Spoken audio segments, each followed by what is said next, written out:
2024 and the Passover. Why is this date so important?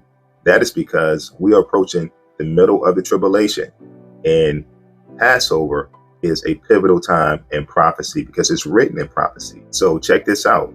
Jeremiah chapter 31, verse 8. Behold, I will bring them from the north country and gather them from the coast of the earth, and with them the blind and the lame, the woman with child and her that travaileth with child together. A great company shall return thither. Now, this is the KJV translation. Let's look at the Septuagint translation. Jeremiah chapter 31, verse 8. Behold, I will bring them from the north and will gather them from the end of the earth to the feast of Passover.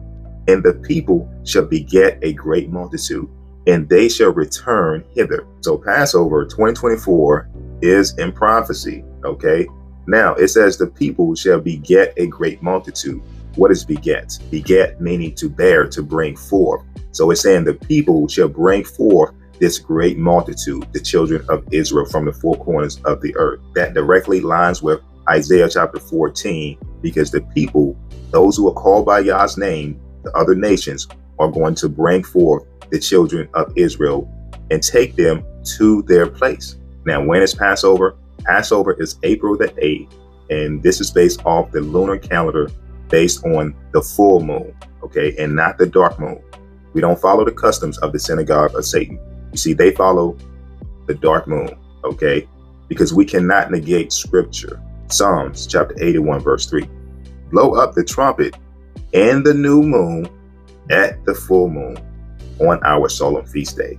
You see, it's clear in scripture that the full moon is the new moon. Okay, we can get all the precepts we want, but we cannot negate scripture. So make note of this date. April the 7th at sunset is the Passover. Okay, and also on April the 8th, there is a solar eclipse. Okay, these are important events, and we need to make note of that. Also, we should even now be in the spirit of Passover, because I know many are excited about the second Exodus, but we have to understand that all of Israel will be saved. There will be no one left behind, or the option to be left behind.